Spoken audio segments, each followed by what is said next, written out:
Saat memasuki tahun 2016, pemerintah ingin bergerak lebih cepat dengan mencanangkan tahun 2016 sebagai tahun percepatan pembangunan.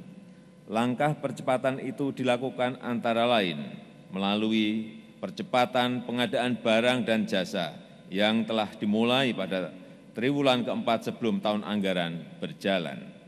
Selain itu, percepatan juga dilakukan melalui pembentukan Badan Layanan Umum, Lembaga Manajemen Aset Negara sebagai upaya percepatan penyediaan tanah untuk pembangunan infrastruktur.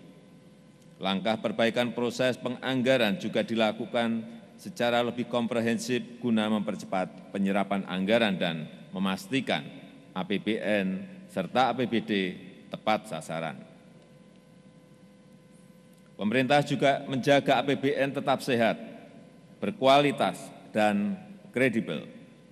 Pemerintah terus mengefektifkan belanja pemerintah, menjaga kepercayaan pasar, serta memperbaiki iklim usaha.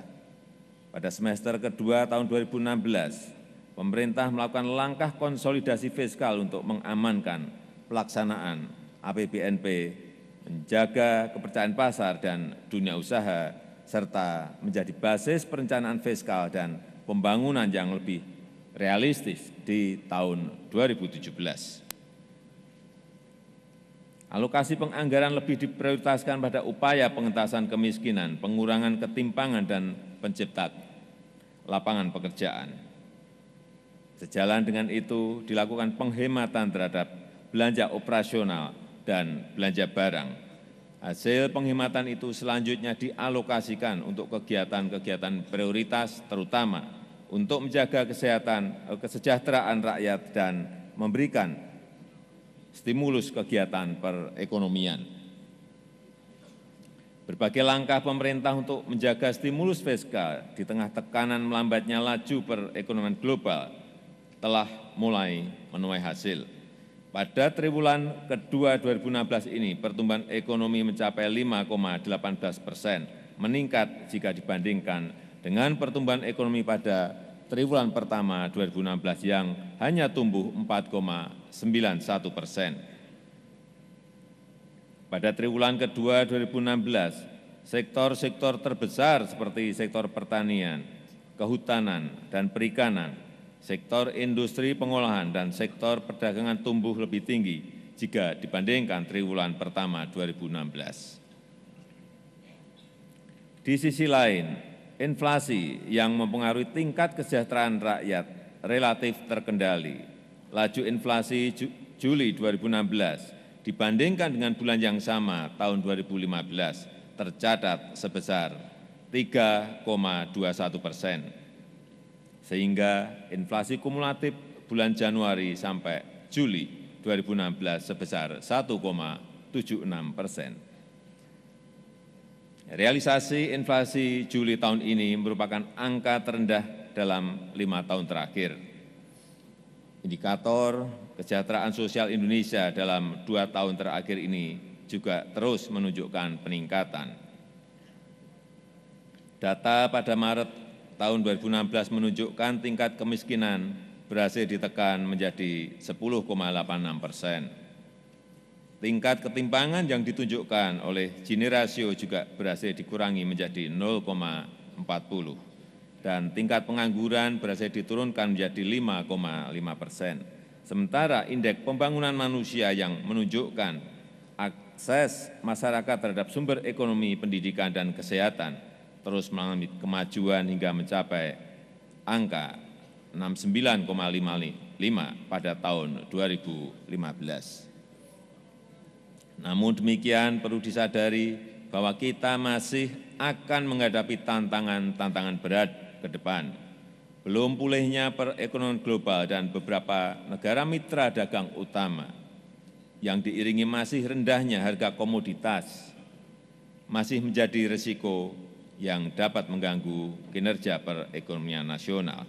Di samping itu, negara-negara maju juga sedang bergulat menghadapi tantangan pemulihan ekonomi, sehingga masih terdapat ketidakpastian kebijakan keuangan, termasuk sebagian negara menerapkan kebijakan penggelontoran likuiditas.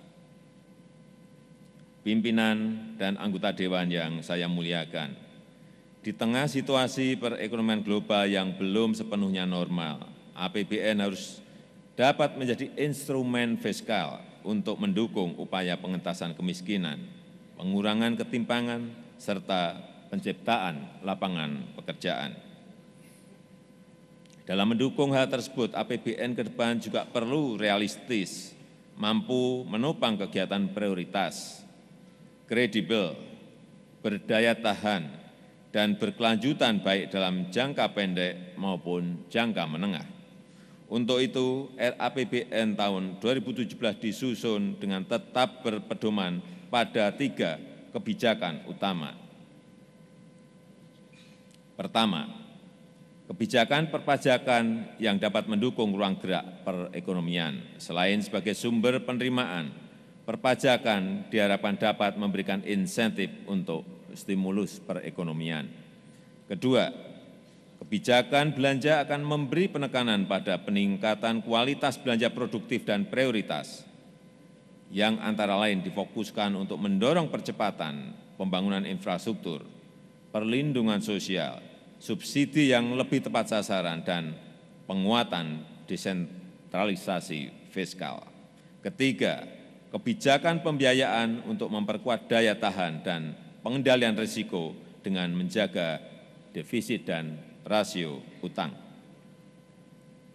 Selaras dengan kebijakan fiskal jangka menengah, pemerintah menetapkan tema kebijakan fiskal tahun 2017 adalah pemantapan pengelolaan fiskal untuk peningkatan daya saing dan mengakselerasi pertumbuhan ekonomi yang berkelanjutan dan berkeadilan. Saudara-saudara yang saya hormati, dengan memperhitungkan seluruh dinamika yang ada dan tantangan yang dihadapi, pemerintah mengajukan asumsi ekonomi makro tahun 2017 sebagai berikut. Pertama, pertumbuhan ekonomi tahun 2017 diperkirakan mencapai 5,3%. Prospek perekonomian global diperkirakan akan membaik meskipun kita harus bekerja keras menghadapi ketidakpastian yang bersumber dari perlambatan ekonomi di berbagai negara berkembang, serta prospek pemulihan ekonomi negara-negara maju yang belum sesuai harapan. Namun demikian, dampak positif dari implementasi kebijakan pemerintah yang tertuang dalam paket kebijakan ekonomi 1 sampai dengan 12 diharapkan mampu menjadi stimulus pertumbuhan ekonomi yang lebih adil dan merata di seluruh Indonesia, khususnya melalui keberlanjutan pembangunan infrastruktur. Kedua, laju inflasi tahun 2017 diperkirakan berada pada kisaran 4,0%. Penguatan konektivitas nasional diproyeksikan mampu menciptakan efisiensi sistem logistik nasional sehingga dapat mendukung terciptanya stabilitas harga komoditas. Pemerintah juga menyediakan alokasi anggaran dan dana cadangan untuk menjaga ketahanan pangan serta stabilisasi harga sebagai komitmen pengendalian inflasi. Alokasi dana tersebut antara lain akan digunakan untuk kebijakan subsidi pangan, program ketahanan pangan, seperti penyelenggaraan operasi pasar, serta penyediaan beras untuk rakyat miskin. Ketiga, nilai tukar rupiah diperkirakan sebesar Rp13.300 per dolar Amerika Serikat. Upaya penguatan di sektor keuangan dibangun oleh pemerintah bersama dengan Bank Indonesia dan Otoritas Jasa Keuangan. Kerangka pendalaman pasar keuangan diharapkan dapat mempengaruhi arus modal masuk ke pasar keuangan Indonesia serta dapat mengurangi tekanan terhadap nilai tukar rupiah. Keempat, rata-rata suku bunga surat perbendaharaan negara SPN 3 bulan dalam tahun 2017 diasumsikan berada pada tingkat 5,3%. Reaksi pasar dalam menghadapi kebijakan Bank Sentral Amerika Serikat serta kondisi inflasi domestik yang terkendali berkontribusi dalam upaya penurunan tingkat suku bunga SPN 3 bulan. Kelima, asumsi rata-rata harga minyak mentah Indonesia diperkirakan sebesar $45 Amerika Serikat per barel. Peningkatan kebutuhan energi dalam rangka pemulihan ekonomi global menjadi faktor yang mempengaruhi harga minyak pada tahun 2017.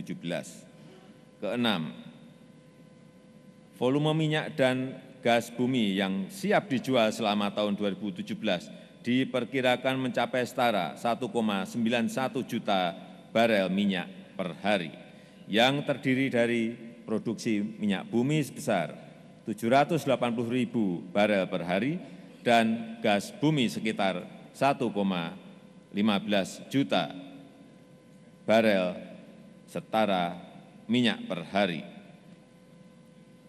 Asumsi dasar ekonomi makro yang ditetapkan tersebut mencerminkan kondisi perekonomian terkini serta memperhatikan proyeksi perekonomian mendatang sehingga diharapkan akan lebih realistis dan kredibel. Hadirin sekalian yang saya muliakan, RAPBN tahun 2017 disusun dengan strategi kebijakan fiskal yang diarahkan untuk memperkuat stimulus fiskal, memantapkan daya tahan fiskal, serta menjaga kesinambungan fiskal dalam jangka menengah. Adapun kebijakan strategis dalam RAPBN 2017 adalah sebagai berikut. Penerimaan negara yang lebih memberi kepastian dan memberikan momentum ruang gerak perekonomian. Di sisi penerimaan perpajakan, peningkatan dilakukan melalui berbagai terobosan kebijakan antara lain dengan mulai diimplementasikan